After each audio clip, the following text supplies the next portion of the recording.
everyone, welcome to the sociology class. So today we are starting the PYQ sessions for Jamia Millia Islamia entrance exam for MA Sociology. We will not only solve the paper but also discuss the questions in detail so that you guys can cover the topic as well. We will solve 30 to 40 questions in this series every day from the paper. So today we are going to do 2016 paper. I am your educator Bharvi Bharadwaj, and this is the Telegram channel that you must join because the PDF, the compiled PDF you will find on this platform only. Let us start and see question number 1. So here is the question number 1. Avoidance and joking relationship are example of what? Kinship usage, kinship terminology, descent या फिर lineage. The correct answer is A, that is kinship usage. Now, what is avoidance and joking relationship? In North India, patrilineal society, there is a cultural norm whereby kins have to remain away from each other and maintain restrictions in their behavioral pattern while interaction with each other.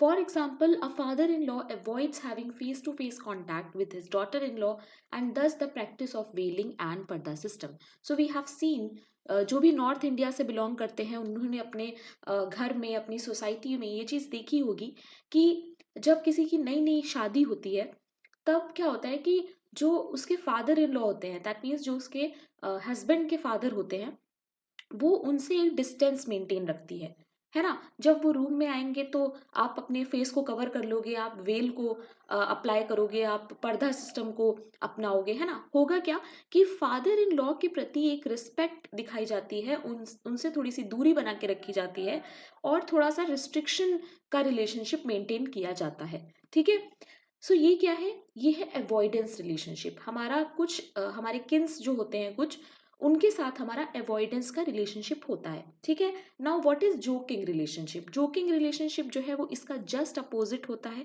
यहाँ पर restriction नहीं होती है, यहाँ पर आप जो दूसरा आपका रिलेटिव है उससे आप हंसी मजाक कर सकते हैं। ज्यादातर ये किस में देखा जाता है? देखो,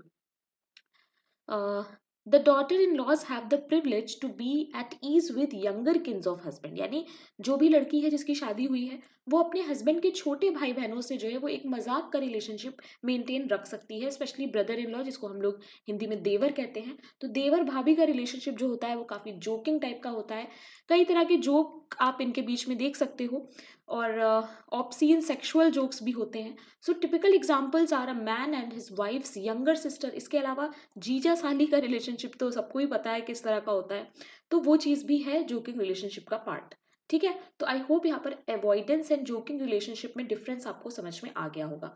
now the point to be noted is this: According to Ratcliffe Brown, relations of avoidance and joking relations balanced out relations within the household. कहने का मतलब क्या है कि एक देखो, एक रिलेशनशिप है जो आप समझ लो निगेटिव है, ठीक है, जो अवॉइडेंस है वो निगेटिव है और जो जोकिंग रिलेशनशिप है वो पॉजिटिव है। तो ये माइनस प्लस क्या करता है? रिलेशनशिप्स को मेंटेन कर देता है, एक बैलेंस क्रिएट कर देता है हाउस होल्ड में। ठीक है, तो ये चीज़ आपको याद रखनी है, ये इंपॉर्टेंट है कि ये किसने कही थी। While avoidance ensured a high level of respect to relations with restricted contact was maintained, else there were chances of confrontation and conflict. क्योंकि एक रिलेशन में क्या होता है कि बहुत ज़्यादा रिस्ट्रिक्शंस होती हैं तो वहाँ पर कॉन्फ्लिक्ट क्रिएट हो सकता है, बट उसी कॉन्फ्लिक्ट को बचाने के लिए जोकिंग रिलेशंस होते हैं, क्योंकि जोकिंग रिलेशंस जो हैं वो एक ईज प्रोवाइड कर देते हैं सीरियस सिचुएशंस में, रिलेशंस में, है ना।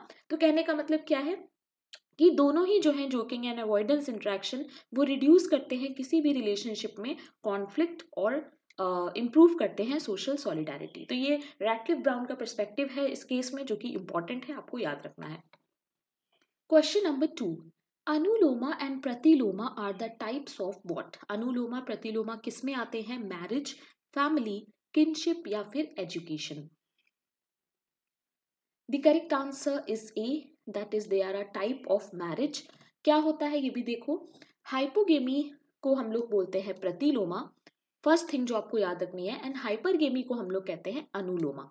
ठीक है, हाइपोगेमी का मतलब क्या होता है कि women marries man of lower status, ठीक है, एंड हाइपरगेमी में क्या होता है that women marries man of higher status. इस चीज को आपको एकदम बाय हार्ट याद रखना है कि जब एक वुमेन एक लोअर स्टेटस के मैन से शादी करती है तो वो हो जाता है हाइपोगेमी यानी प्रतिलोमा, और जब एक वुमेन हायर स्टेटस के मैन से शादी करती है तो वो होता है हाइपरगेमी यानी कि अनुलोमा। एक चीज आपको और याद रखनी है कि हमारे नॉर्थ इंडिया में या फिर हमारे इंडिया में ज्यादातर देखा जाता है या फिर पेट्रियार्कल सोसाइटी में हाइपरगेमी ज्यादा देखी जाती है। ठीक है, तो इस तरह का क्वेश्चन भी आपसे पूछा जा सकता है कि इंडिया में या पेट्रियार्कल सोसाइटीज में क्या चीज ज्यादा देखी जाती है, तो हाइपरगेमी ज्यादा देखी जाती है। ये ज्यादा किया जाता है कि वुमेन को एक हाई स्टेटस वाले मैन से मैरी कर दिया जाएगा। ठीक है, सो आई होप आपको ये दोनों कॉन्सेप्ट्स क्लियर होंगे। Question number 3. It involves the investigation of capital in the production of commodities with the aim of maximizing profit in order to accumulate more capital. Private property, commodity, capitalism, market, किसकी बात हो रही है जिसमें involve होता है investment of capital production में। M जो होता है वो है मैक्सिमाइजिंग द प्रॉफिट एंड और ज्यादा कैपिटल को एक्यूमुलेट करना। The correct answer is C that is capitalism. And capitalism के बारे में सबसे ज्यादा जिसने बात की है सोशियोलॉजी में वो है Karl Marx. So these are some of the important features that you have to remember of capitalism: right to private property, right of inheritance, freedom of enterprise, freedom of choice for consumer, profit motive, competition, price mechanism on market forces, less role of government. Question number 4. It is a particular form of social inequality. It refers to the presence of distinct social groups which are ranked one above the other in terms of factors such as prestige and wealth. किस चीज़ की बात हो रही है यहाँ पे? अ type of you can say social inequality, जिसमें कि सोशल ग्रुप्स अलग अलग रैंक के अकॉर्डिंग डिवाइडेड होते हैं, और वो बहुत सारे बेसिस पे हो सकता है, प्रेस्टीज पे भी, वेल्थ पे भी, और भी बहुत। Social power, social mobility, social stratification या फिर differentiation.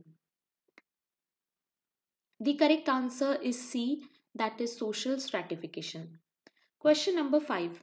The concept sociological imagination was described by whom?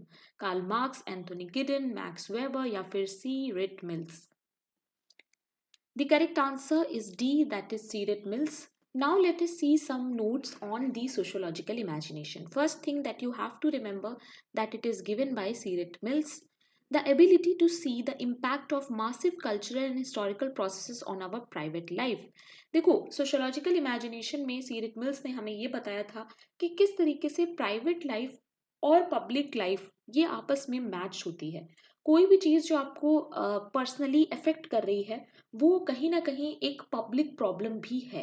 The ability to recognise that the solutions to many of our most serious social problems lie not in changing the personal situation and characteristic of individual people but in changing the social institution। यानी सीरेट mills ने ये बोला कि जो भी हमारी society में social problems होती हैं उनको ठीक करने के लिए हमें पर्सनली चीज़ें नहीं सही करनी होंगी, हमें एक मास लेवल पे, एक बड़े लेवल पे, सोशल इंस्टीट्यूशन के लेवल पे चीज़ों को चेंज करना होगा। Every day social life is the product of complex interplay between societal forces and personal characteristic. मतलब इन्होंने बोला कि जो सोशल लाइफ होती है वो हम जो दिन में या हम जो डे टू डे पर्सनली चीज़ें करते हैं उन सब से मिलके ही हमारी एक सोशल लाइफ बनी होती है। ठीक है, तो इन्होंने किया क्या है इस कॉन्सेप्ट में? इन्होंने प्राइवेट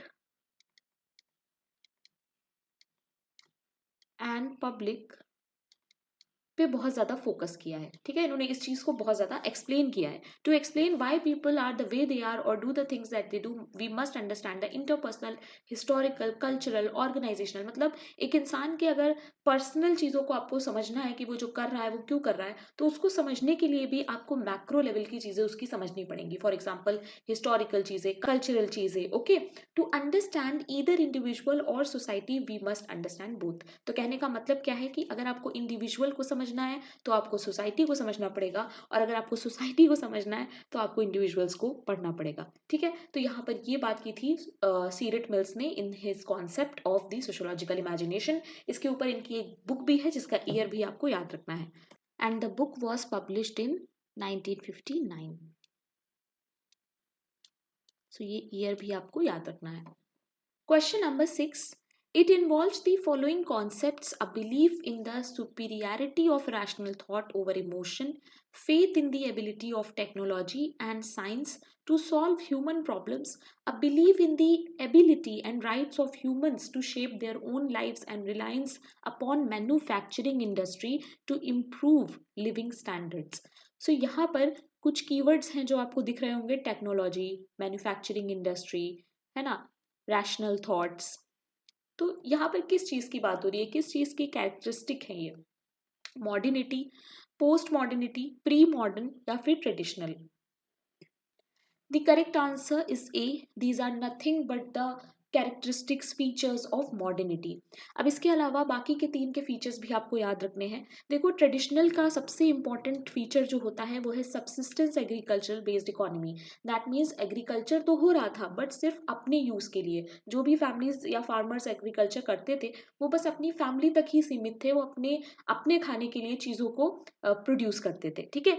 और इंटेंसिव लेबर होता था, ट्रेडिंग जो है वो नहीं होती थी, और साइंटिफिक पर्सपेक्टिव तो ट्रेडिशनल सोसाइटी में था ही नहीं। प्री मॉडर्निटी में क्या हुआ कि चीज़ें चेंज हुई, ह्यूमनिज्म आया, होमोजेनिटी आई और फ्रीडम आया। पोस्ट मॉडर्निटी में क्या हुआ? ग्लोबलाइजेशन की बात हम पोस्ट मॉडर्निटी में करते हैं। कंज्यूमरिज्म जो अभी हम लोग जिस सोसाइटी में हैं, that is your post modernity. Fragmentation है, ठीक है, और मेटा नैरेटिव्स का रेलेवेंस जो है वो कम है। हाइपर रियलिटी बहुत ज़्यादा है, जैसे कि हम लोग देख ही रहे हैं आजकल एआई का ज़माना है ना। इंस्टाग्राम पे फिल्टर्स होते हैं, स्नैपचैट पे फिल्टर्स होते हैं, these all are part of your hyperreality. So these are some important features that you have to remember. I think premodernity में और भी होंगे, तो जो भी एक्स्ट्रा आपको पता हो आप मुझे कॉमेंट में सोच के बता सकते हैं कि क्या क्या फीचर्स और हो सकते हैं। Okay, Question number 7. They provide general guideline for behavior and also provide the overall belief about what is good or bad, desirable or undesirable. General guidelines की बात हो रही है यहाँ पर, जो आपको बताते हैं कोई भी चीज़ गुड है कि बैड है, डिजायरेबल है यानी करनी चाहिए या नहीं करनी चाहिए। नॉर्म्स, वैल्यूज, रूल्स, फंक्शन, इन चीज़ों में हमेशा आप लोग कंफ्यूज होते हैं और आता हुआ क्वेश्चन गलत हो जाता है। The correct answer here is B, that is values. General guidelines जो होती हैं वो हमारे वैल्यूज होते हैं, और याद रखना नॉर्म्स जो होते हैं वो होते हैं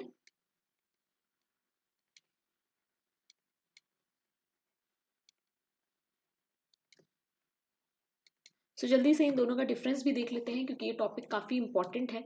सो देखो, नॉर्म्स जो होते हैं वो हमारी सोसाइटी के एक्सेप्टेड बिहेवियर होते हैं, दैट मीन्स जो चीज़ें आपको करनी चाहिए, एक्सेप्ट की जाती हैं। बट वैल्यूज जो होती हैं वो प्रिंसिपल होते हैं और आपको बताते हैं क्या सही है और क्या गलत है। नॉर्म्स हमारे स्पेसिफिक गाइडलाइंस होते हैं, यानी हर सोसाइटी के अलग अलग नॉर्म्स हो सकते हैं। और वैल्यूज जो होती हैं वो जनरल गाइडलाइन होती हैं, यानी कि हर सोसाइटी की सेम वैल्यूज भी हो सकती हैं, राइट। नॉर्म्स में क्या होता है? Behaviour that are accepted by the society, ऐसा बिहेवियर जो एक हर सोसाइटी एक्सेप्ट करती है। अलग अलग सोसाइटी के अलग अलग नॉर्म्स हो सकते हैं। वैल्यूज में क्या होता है कि ये कुछ प्रिंसिपल्स होते हैं जो एज अ इंडिविजुअल आपको आप बिलीव करते हैं जिन चीज़ों पे, ठीक है। नाउ, नॉर्म्स में क्या होता है कि ये सोसाइटी टू सोसाइटी वेरी कर सकते हैं। हो सकता है हमारी सोसाइटी का ये नॉर्म है कि हम लोग ब्रेकफास्ट में चाय पीते हैं, ठीक है। अगर आप कहीं और जाओगे, आप साउथ में जाओगे, तो वहाँ का नॉर्म है कि वो लोग सुबह कॉफ़ी पीते हैं। सो this is a kind of norm. और वैल्यूज़ में क्या होता है कि ये इंडिविजुअल टू इंडिविजुअल चेंज होती हैं। फॉर एग्जाम्पल, मेरे वैल्यू सिस्टम में ये हो सकता है दैट झूठ नहीं बोलना चाहिए, हमेशा सच बोलना चाहिए। बट किसी और के में हो सकता है कि नहीं, झूठ बोलना इट्स ओके, कभी कभी चलता है। So these are examples of values. अब यहाँ पर कुछ एग्जाम्पल भी दिए हैं, देखो। जैसे कि नॉर्म्स में क्या है? Covering your mouth when coughing, अगर आपको खांसी आ रही है और आप अपने माउथ को कवर कर रहे हो तो this is a part of norm. Shaking hands when you meet someone, saying sorry when you bump into someone, these are all norms. Values क्या होती हैं? ऑनेस्टी, इंटीग्रिटी, करेज, काइंडनेस, है ना। तो ये सारी चीजें वैल्यूज में आ जाएंगी। So I hope that you guys are clear with the topic of norms and values. If you have any doubt, you can always ask me in the comment section. Question number 8. Who did an ethnographic study of the Trobriand Island and wrote the Argonauts of Western Pacific? किसने ethnographic study की थी ट्रोब्रियंड island पे, और उन्होंने एक book लिखी थी जिसका नाम है Argonauts of Western Pacific? Malinowski, Radcliffe Brown, Emile Durkheim या फिर Karl Mannheim? The correct answer is A, that is Malinowski.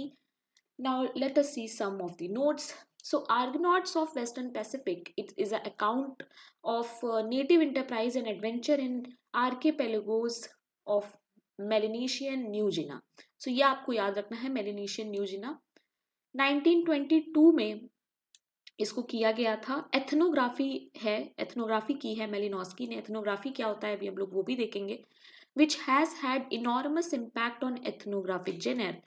The book is about Trobriand people who live on a small Kiriwana island chain northeast of the island of New Guinea.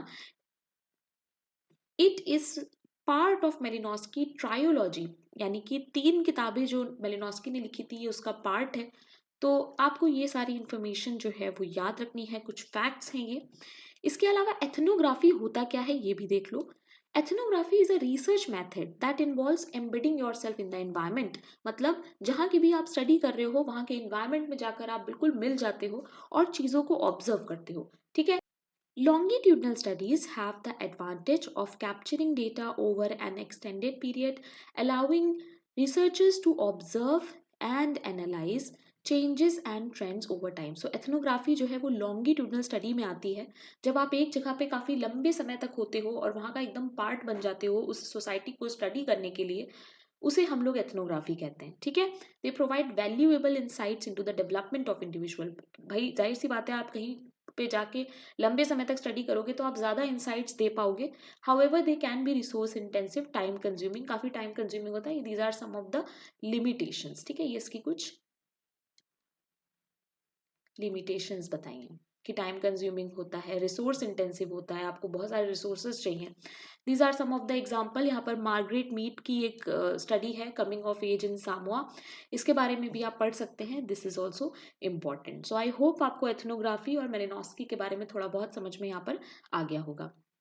Question number 9. A research technique through which standardized data is collected from a large number of people. This data is usually in a statistical form.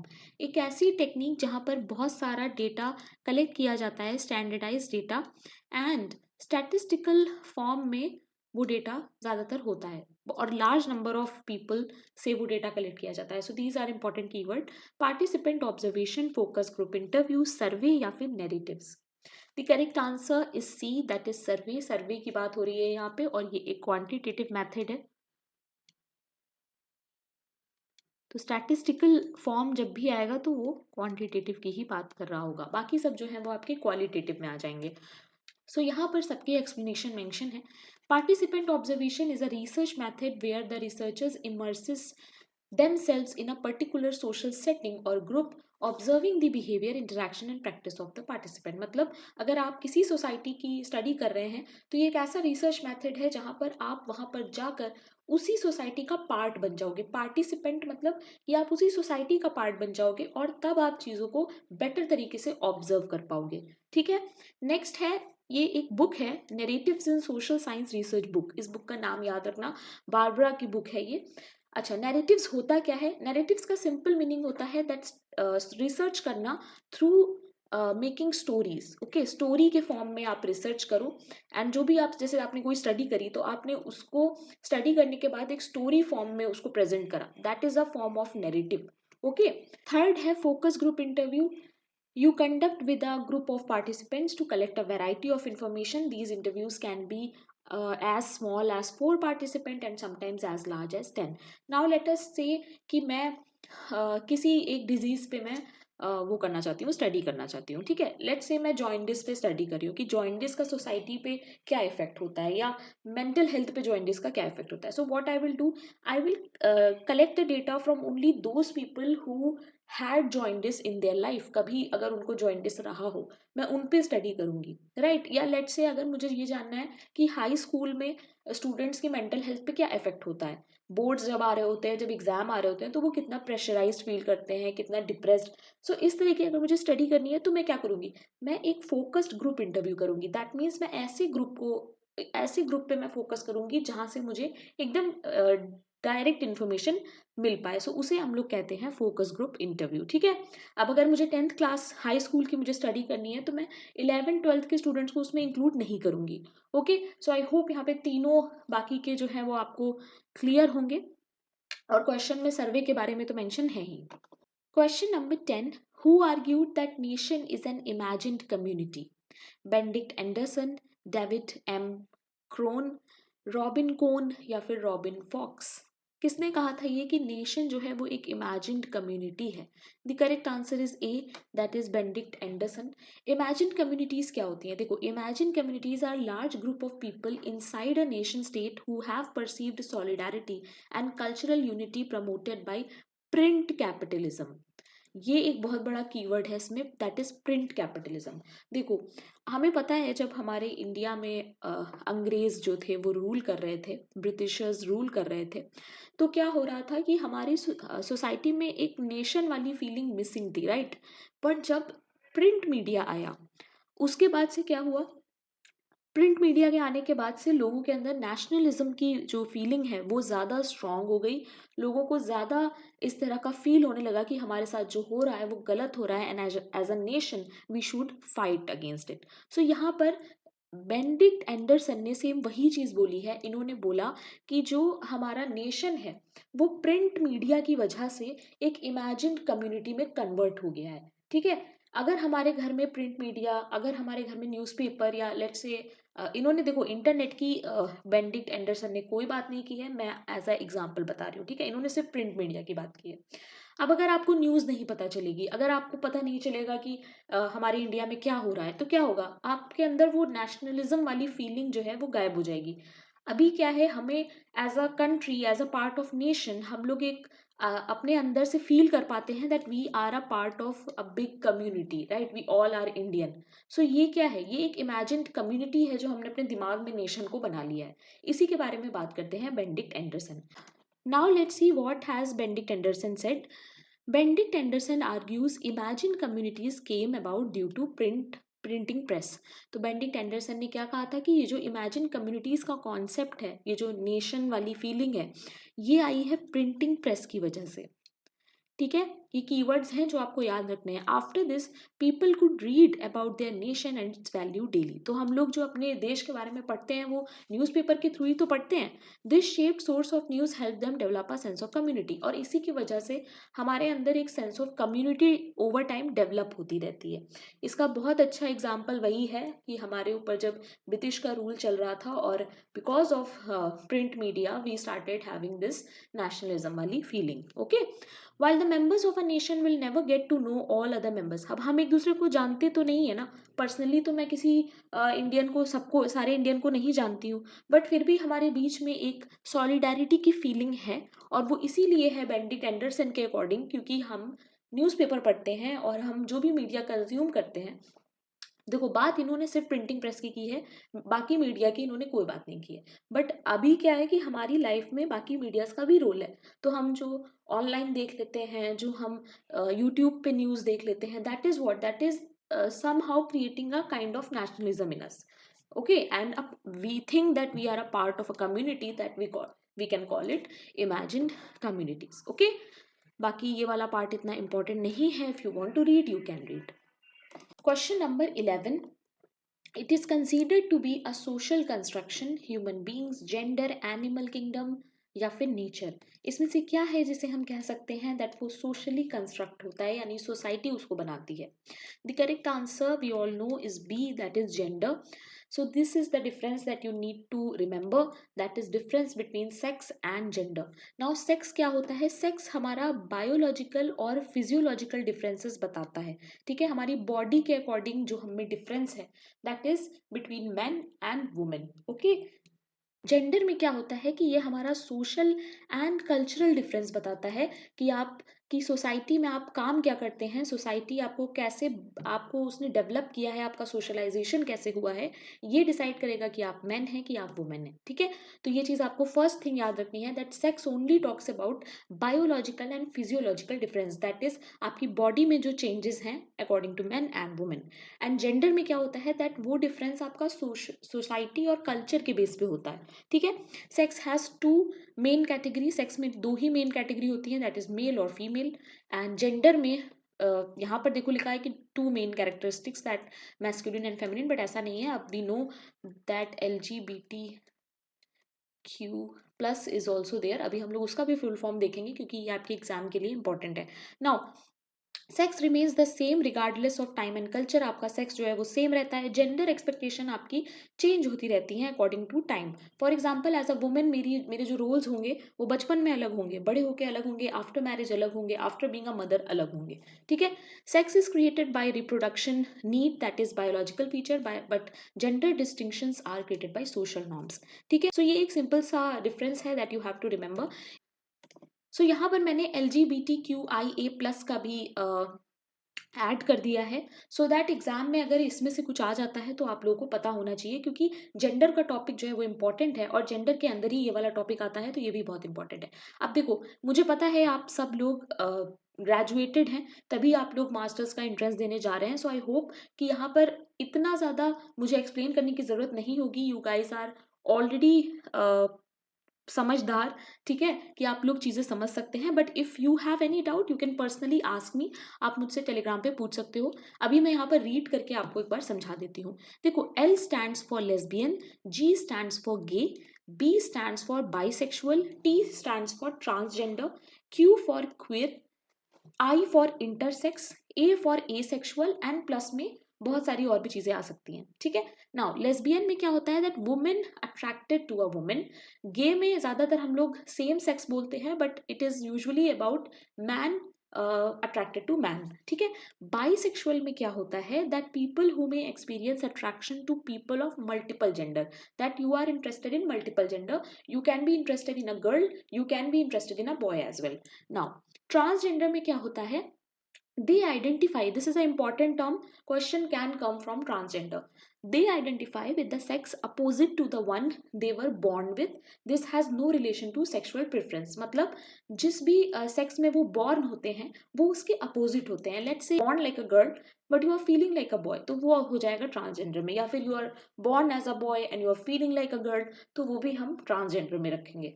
Now queer में क्या होता है कि identify people whose sexuality goes beyond the heteronormative. Heteronormative मतलब बहुत सारी अलग अलग चीज़ों में ये इंटरेस्टेड होते हैं. ठीक है. इंटरसेक्स में क्या होता है, these are people who were born with genital organs of both sexes. इसमें क्या होता है कि genital organs of both sexes होता है. ठीक है. asexual में क्या होता है that they are uncomfortable with sexual contact with anyone, मतलब इनको इंटरेस्ट ही नहीं होता है. और प्लस में और भी अगर हैं तो we are welcome to add. Okay. अगर कोई भी डाउट होता है इस टॉपिक में गाइस तो you can always ask me on my Telegram. Question number 12. These are oversimplified or untrue generalization about social group, racism, ethnicity, nation या फिर stereotype. ओवर जनरलाइज्ड कर देते हैं किसी भी ग्रुप के बारे में कुछ और वो ट्रू भी नहीं होता, अनट्रू होता है. The correct answer is D, that is stereotype. Okay. Question number 13. It is a group which an individual admires and aspires to be a part of it. She also becomes psychologically attached to it and at times also imitate it. Reference group, closed group, open group या फिर social group.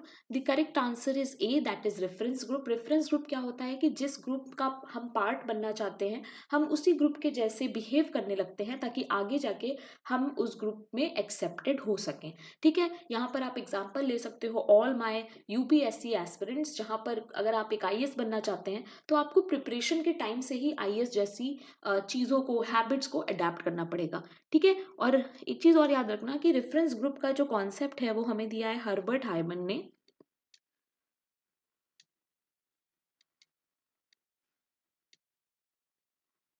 ठीक है. Herbert hymen ने ये हमें concept दिया है अपनी बहुत ही फेमस बुक में जिसका नाम है archives of psychology.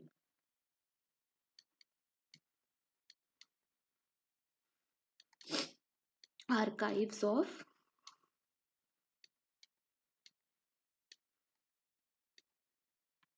Okay, year भी याद रखना, that is 1942. Question number 14. Who defined the processes such as Brahmanization, Westernization, and Sanskritization. G.S. Ghuri, R.K. Merton, M.N. Srinivas, A.R. Desai. The correct answer is C. Very easy. M.N. Srinivas. Now, Sanskritization is an important concept here. Sanskritization में M.N. Srinivas ने बोला था कि जो lower caste के लोग होते हैं वो अपर कास्ट की रिचुअल्स को, हैबिट्स को अडेप्ट करते हैं सो दैट सोसाइटी में उनकी भी जो वैल्यू है वो बढ़ सके। और यहाँ पर कोई कुछ भी स्ट्रक्चरल चेंज नहीं होता है, ये भी याद रखना। संस्कृत, ये क्वेश्चन आता है बहुत बार कि संस्कृताइजेशन में क्या स्ट्रक्चरल चेंज होता है, तो नहीं, ये बिल्कुल गलत है। संस्कृताइजेशन में सिर्फ पोजिशनल चेंज होता है, यानी जो लोअर कास्ट है वो पोजीशन में ऊपर आ जाएगा बट स्ट्रक्चर में नीचे ही रहेगा, ठीक है। तो सिर्फ पोजिशनल चेंज होता है, ये चीज याद रखिएगा। Question number 15. Cricket club is an example of what? Institution, group, norm, value. Now norm और value तो बिल्कुल भी नहीं होगा. Now I was confused between institution and group, and this question I am keeping this question in doubt. ठीक है, मुझे इस क्वेश्चन पे अलग अलग तरह के पर्सपेक्टिव्स चाहिए, तो आप लोग प्लीज अभी वीडियो रोको, कमेंट में मुझे बताओ क्रिकेट क्लब आपके हिसाब से क्या होना चाहिए and what is the logic that you are going with. ठीक है, I want healthy debate in the comment section on this question. ठीक है, तो अपनी सोशोलॉजिकल नॉलेज दिखाओ मुझे सब लोग और मुझे कमेंट में बताओ कि इसका ऑप्शन जो है वो क्या होगा और क्यों होगा। जो भी सबसे अच्छा कमेंट होगा उसे मैं पिन कर दूंगी। ठीक है, now question number 16। Khap panchayat are prevalent in which state? Khap panchayat जो है वो कहाँ पर प्रिवलेंट होता है? कर्नाटका, असम, हरियाणा या फिर Jammu and Kashmir? The correct answer is C, that is Haryana. Khap panchayat के बारे में अगर हम बात करें, a khap is a community organization representing a clan or group of North Indian caste. तो खाप जो है एक तरह की नॉर्थ इंडियन कास्ट है, ठीक है, या क्लैन है। They are found mostly in northern India, ज़्यादातर नॉर्दर्न इंडिया में होती है, और village people of Haryana and western Uttar Pradesh. ठीक है, जाट्स एंड गुजार्स जिसे हम जिस कास्ट को कहते हैं, but also among states like Rajasthan, Rajasthan में भी होती है। तो ये तीन जगह आपको याद रखनी है, Haryana, western UP and Rajasthan and Madhya Pradesh also. ठीक है, although historically the term has also been used among other communities. A khap panchayat is an assembly of khap elders and a sarv khap is an assembly of many khap panchayat. ठीक है, तो ये चीज आपको याद रखनी है कि एक खाप पंचायत क्या है, खाप एल्डर मेंबर जो होते हैं उनकी एक असेंबली है, और बहुत सारी ऐसी असेंबलीज ऑफ खाप पंचायत को मिलाकर हम बनाते हैं एक सर्व खाप। ठीक है, khaps are not affiliated with the formally, ये क्वेश्चन इंपॉर्टेंट है, किसी भी गवर्नमेंट बॉडी से अटैच्ड नहीं होते हैं खाप्स, याद रखना। ना ही इनका इलेक्शन होता है जिस तरीके से गवर्नमेंट बॉडीज का होता है, या हम जो अपना पंचायती राज इंस्टीट्यूशन देखते हैं उसकी तरह ये नहीं होते हैं। Khap panchayat has no official government recognition. A very important question. Khap का कोई ऑफिशियल गवर्नमेंट रिकॉग्निशन नहीं होता है, बट स्टिल सोसाइटी पे सिग्निफिकेंस इसका बहुत ज्यादा होता है। ठीक है, the Baliyan khap of Jat as led by Mahendra Singh Tikait until 2011 is one of the gained particular media attention। तो ये आप याद रख सकते हो। Dahiya khap is a major khap of Jat community in Haryana. तो ये दो खाप हैं, दो नाम हैं जो इस टॉपिक के अंदर आप याद रख सकते हैं, बट इतना इम्पोर्टेंट डिटेल में आपको नहीं जाना है, बस एक ओवरव्यू चाहिए था, वो मैंने यहाँ पर अटैच कर दिया है। Question number 17 is also little confusing. In terms of language, they are being categorized in 4 types: Indo, Aryan, Dravidian, Austric and Tibeto-Burman। ये जो लैंग्वेज के टर्म्स पे हम 4 कैटेगरीज देखते हैं, ये क्या है? कास्ट, सेक्ट, ट्राइब या फिर रीजन। सो मेरे हिसाब से जो मुझे लगा the correct answer for this would be tribe, and reason भी मुझे लग रहा था but I don't know, so I will keep this question in doubt. ठीक है, ये क्वेश्चन मैं डाउट में रखूंगी, अगर मुझे इस पे कुछ भी इंफॉर्मेशन पता चलेगी कि आंसर ट्राइब नहीं रीजन होगा तो मैं कमेंट में इसको पिन कर दूंगी, बट फिलहाल I am going with the tribe. Question number 18। It is a system in which members of a group और कम्युनिटी पार्टिसिपेट कलेक्टिवली, क्वेश्चन में ही आंसर दिया है, in taking a major decision. Monarchy, participatory democracy, bureaucracy, oligarchy. The correct answer is of course B, but बाकी के जो terms हैं वो भी आपको पता होने चाहिए, क्वेश्चन में एग्जाम में आ सकता है। मोनार्की, अनडिवाइडेड रूल और absolute sovereignty by a single person. याद रखना, मोनार्की का मतलब होता है कि एक सिंगल पर्सन ही रूल कर रहा है। ओलिगार्की का मतलब क्या होता है कि कुछ लोग जो हैं वो रूल कर रहे हैं, ठीक है। ब्यूरोक्रेसी में क्या होता है, it is a body of government officials. कुछ ऐसे गवर्नमेंट ऑफिशियल्स होते हैं जो इलेक्टेड नहीं होते हैं, इलेक्ट होके नहीं आए होते हैं, ठीक है, दूसरे मेथड से आए होते हैं, कुछ एग्जाम क्वालिफाई करके या अपने बेसिस पे, अपने जो भी रूल होता है ब्यूरोक्रेट बनने का उसके बेसिस पे आए होते हैं, इलेक्ट होके नहीं आए होते हैं। बट गवर्नमेंट पे इनका बहुत बड़ा रूल होता है। तो जो भी आईएएस की प्रिपरेशन कर रहे हैं वो ये चीज समझ गए होंगे। नाउ पार्टिसिपेटरी डेमोक्रेसी क्या होता है, जहां पर आप के पास फुल राइट होता है to participate in the democracy, to say in the decision. जो भी डिसीजन लेना होता है उसमें आपका भी कुछ ना कुछ से होगा, ठीक है। तो ये होता है पार्टिसिपेटरी डेमोक्रेसी। आई होप चारों टर्म्स जो हैं वो आपको क्लियर होंगे। एक बार अच्छे से इसको रीड भी कर लो। Question number 19, which of the following is not an example of tribe. इसमें से कौन सा है जो ट्राइब का एग्जाम्पल नहीं है। Gond, Jarawa, Vokkaligas, Mal Paharia. So the correct answer is C, that is Vokkaligas. Vokkaligas क्या है, अब उनके भी फीचर्स थोड़े से देख लो। Vokkaliga is a community of closely related caste, ठीक है। ये एक कास्ट है, कहाँ, ज्यादातर कर्नाटका और तमिलनाडु में देखी जाती है।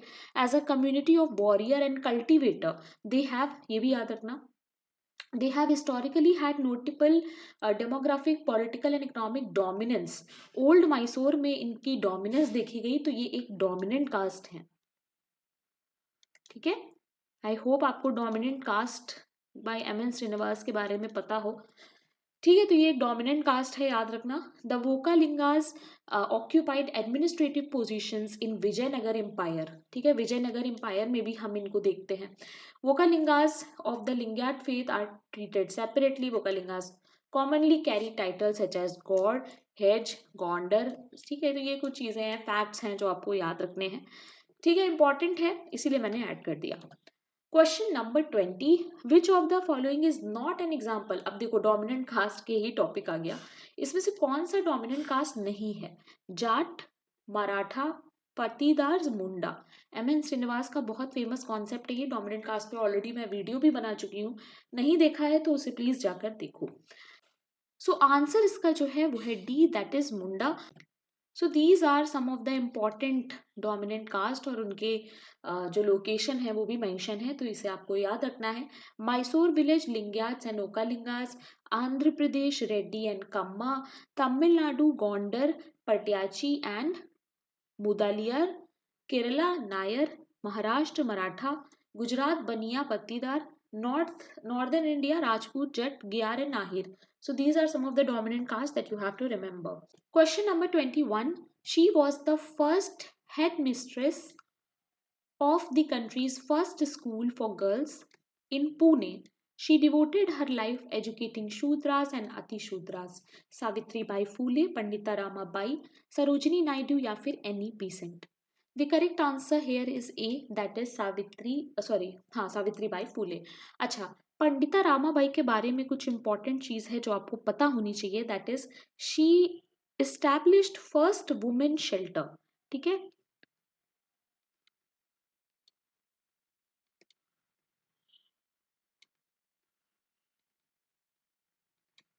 फर्स्ट वुमेन शेल्टर इन्होंने एस्टैब्लिश किया था। इस तरह के क्वेश्चन आते हैं तो आपको ये वन लाइनर्स पता होने चाहिए। इसका नाम भी नोट कर लो, that is Mukti mission.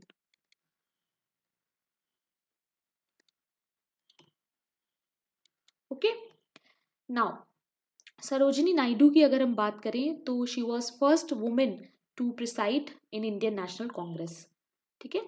Sarojini Naidu first women to preside in Indian National Congress. Okay, it was in 1925. Now any Besant की अगर हम बात करें तो एनी बीसेंट का बहुत बड़ा रोल था फ्रीडम स्ट्रगल में, सभी का था। All India home rule league इन्होंने 1960 में फाउंड किया था, ठीक है, founder all India home rule league.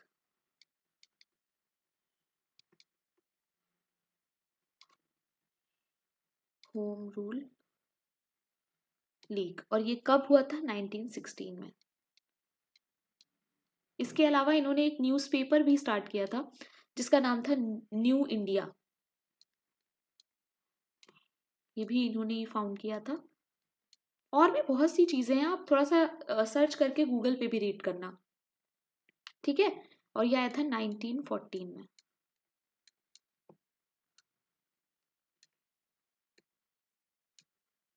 तो इस तरह के जीके क्वेश्चंस भी आ जाते हैं, क्योंकि आप सोशियोलॉजी स्टूडेंट हो तो आपको ये सब चीज़ें भी पता होनी चाहिए, ठीक है। Question number 22, who was the sociologist who defined social action perspective and focus in Verstehen? Karl Marx, Peter Berger, Radcliffe Brown, Max Weber. Social action के बारे में किसने बात की है? और Verstehen. The correct answer is D, that is Max Weber. अब देखो, सोशल एक्शन के बारे में इन्होंने हमें कहाँ पर बताया है? एक फेमस इनका text, that is economy and society 1921। You have to remember the year as well. Social action is the term for an action behind which an individual attaches meaning. Social action क्या होता है? कोई भी action जिसके पीछे एक meaning attach हो, ठीक है। Accidentally dropping a glass on the floor is not a social action. जो भी चीजें आप अनकॉन्शियसली करते हो, ठीक है, वो सोशल एक्शन नहीं होंगी। जो चीजें आप कॉन्शियसली करते हो, इंटेंशनली करते हो, वो ही आपका सोशल एक्शन का पार्ट होगा, according to Max Weber. In contrast, washing a car is a social action. देखो, washing a car social action क्यों है? क्योंकि उसके पीछे एक मोटिव है, आपने वो सोच समझ के कॉन्शियसली किया है, ठीक है। Now, 4 types of social action are there, जिनके बारे में हमें मैक्स वेबर ने बताया है, and this part is very important. एक तो मीनिंग बहुत इंपॉर्टेंट होता है, और दूसरा ये चीज देखो, इंस्ट्रूमेंटल यानी जुएक्रेशनल, जिसमें इन्होंने बताया है कि action performed to efficiently achieve a goal. किसी भी गोल को अचीव करने के लिए जो आप एक्शन करते हो, वो आता है इंस्ट्रूमेंटल या फिर जुएक्रेशनल एक्शन में, ठीक है। नाउ, रैशनल एक्शन भी इसको कहते हैं, जैसे cutting vegetables to make a salad. अगर आप सैलेड बनाने के लिए वेजिटेबल्स काट रहे हो, तो वो आपका इंस्ट्रूमेंटल या फिर जुएक्रेशनल या रेशनल एक्शन में आ जाएगा। Next is your value action. Value action को इन्होंने बोला था वेट रैशनल। इसमें क्या होता है कि action perform because it is desirable और एक्सप्रेसेस अ वैल्यू। कोई भी चीज जो डिजायरेबल है तब आप करते हो, वैल्यू के साथ करते हो, वो इसमें आ जाएगा। A person enlisting as a soldier because they are patriotic. आप एक सोल्जर बनते हो जाके क्योंकि आप बहुत ज्यादा पेट्रियोटिक हो, ठीक है, तो ये हो जाएगा वैल्यू रैशनल, ठीक। ट्रेडिशनल एक्शन में क्या होता है? Action that is done out of custom और हैबिट। जो भी आपकी लाइफ में ट्रेडिशंस हैं, जो एक कस्टम फॉलो हो रहा है, हैबिट है, उसके उस एक्शन को जब आप करते हो तो वो आपका आ जाता है ट्रेडिशनल एक्शन में, ठीक है। Going to church every Sunday because you have been doing it since your childhood. तो ये सब चीजें हैं, okay. Next is, last is affectional action या फिर अफेक्शन एक्शन, जिसमें कि एक्सप्रेस करते हो आप इमोशन। किसी भी तरह का इमोशन जब आप किसी सोशल एक्शन में एक्सप्रेस करते हो तो वो हो जाता है affectional action. Hugging someone when you see them after a long time, or crying in a sad movie, ठीक है। तो आई होप यहाँ पे आपको सारी बातें क्लियर हो गई होंगी, एंड इसको आप याद रखिएगा, इसका स्क्रीनशॉट ले लीजिए क्योंकि ये टॉपिक बहुत इंपॉर्टेंट है। Now we will talk about the topic that is Verstehen. Verstehen पे भी थोड़ी सी बात कर लेते हैं। Verstehen is the procedure by which sociologist gain access to meanings behind social action. Verstehen एक तरह का मेथड है, प्रोसीजर है, जिसमें ह्यूमन एक्शन के पीछे की मीनिंग हम लोग स्टडी करते हैं, ठीक है। मैक्स वेबर ने ही दिया है ये, translates to understanding.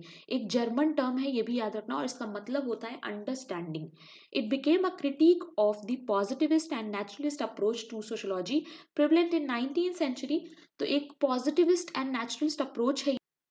It argues that human actions can not be analyse. इन्होंने इसके थ्रू ये बताया था कि ह्यूमन एक्शंस जो होते हैं वो आप साइंस की तरह एनालाइज नहीं कर सकते, पूरी तरह से ऑब्जेक्टिवली आप एनालाइज नहीं कर सकते जैसे हम लोग नेचुरल साइंस में करते हैं।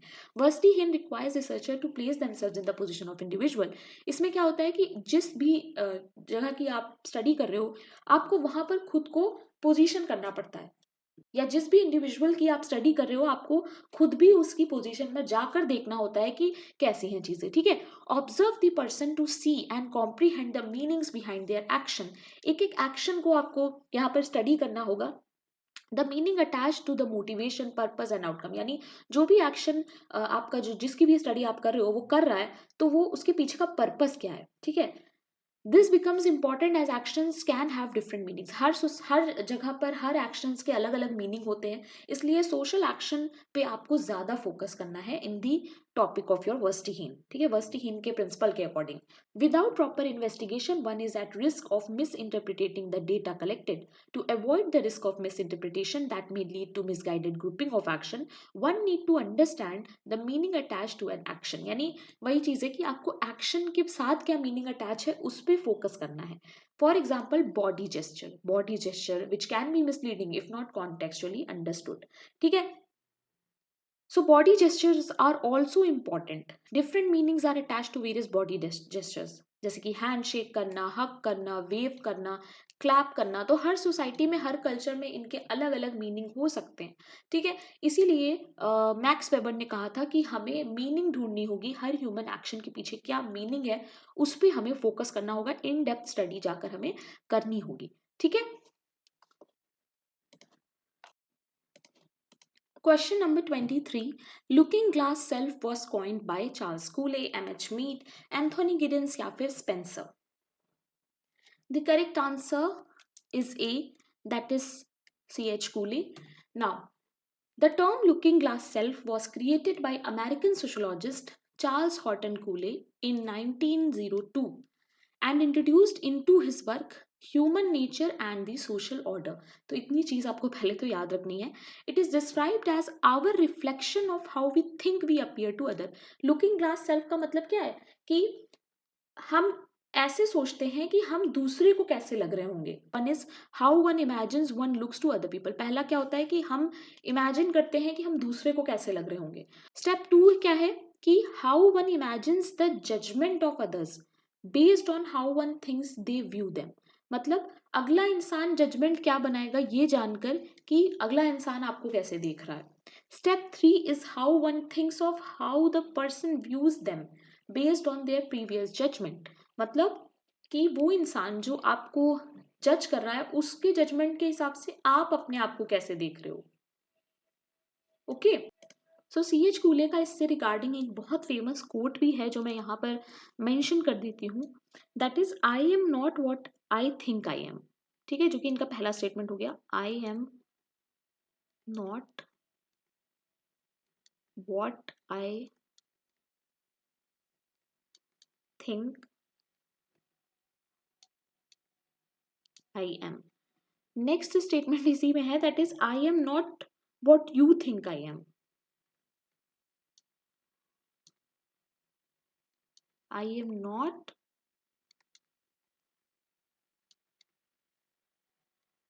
what you think I am. I am what I think you think I am. I am what I think। यहां पर आपको चीजें क्लियर हो गई होंगी। You think I am। समझ में आई बात? मतलब मैं वो नहीं हूं जो मैं सोचता हूं, मैं वो नहीं हूं जो तुम सोचते हो मेरे बारे में, मैं वो हूं जो मैं सोचता हूं कि तुम क्या सोचते हो मेरे बारे में। Okay, so this is little confusing but यही है लुकिंग ग्लास सेल्फ का जिस्ट। ठीक है, सो ये इनका फेमस कोटेशन है जो आपको याद रखना है इसके regard. According to Lisa the practical sceptic core concept in sociology, the concept of looking glass self expresses the tendency for one to understand oneself। तो ये इतना important नहीं है, इन्होंने बस ये बोला कि जो लुकिंग ग्लास सेल्फ का कॉन्सेप्ट है वो अपने आप को समझने का एक बहुत अच्छा तरीका है। ठीक है, दैट्स इट, इससे ज़्यादा कुछ नहीं इसमें पढ़ना है। Question number 24. Who distinguished two types of social bonds which are termed as Gemeinschaft, that is community, and Gesellschaft, that is society? Zimmel, Max Weber, Tonis, Talcott Parson. The correct answer is C, that is Ferd। सो जल्दी से Gemini shaft और Jesal shaft का जो difference है वो भी देख लेते हैं। जेमिनी शाफ्ट का मतलब होता है कम्युनिटी और जेसल शाफ्ट का मतलब होता है सोसाइटी। ठीक है, तो ये चीज आपको अपने दिमाग में रखनी है। Now, Gemini shaft refers to a group of individuals mainly characterized by sense of common identity, close personal relationships, and an attachment to traditional and sentiment sentimental concerns, ठीक है। सो कम्युनिटी की बात हो रही है। Gesellschaft refers to a group of people mainly characterize by impersonal relation, मतलब हमारे बीच में क्या ही जो सोसाइटी के पार्ट होते हैं, अगर आप एज अ सोसाइटी देखो तो आप सबको नहीं जानते हो, ठीक है। इम्पर्सनल रिलेशन होता है, फॉर्मल ऑर्गेनाइजेशन होता है, एब्सेंस ऑफ जनरली हेल्ड और binding norms and detachment from traditional and sentimental concerns, translated as community, translated as society.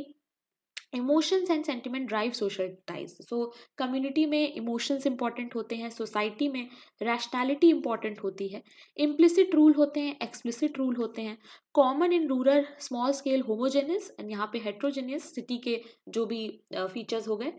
Now achieves its equilibrium through morals, social control, कन्फर्मिज्म।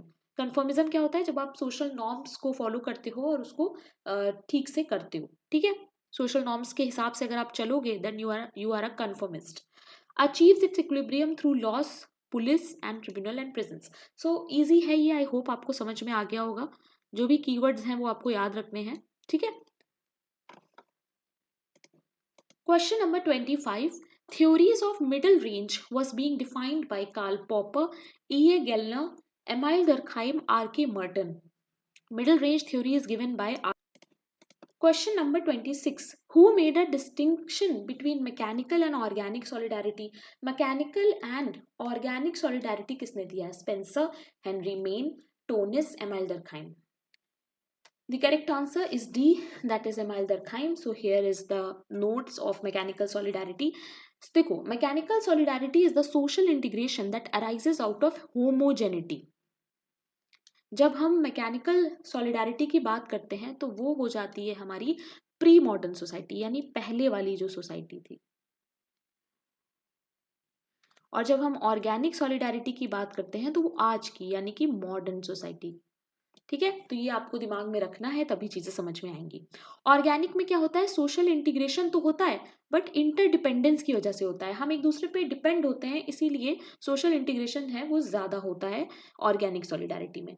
Occurs mechanical में occurs in society that have similar members, ये उन्हीं societies में होता है जहाँ similarity होती है।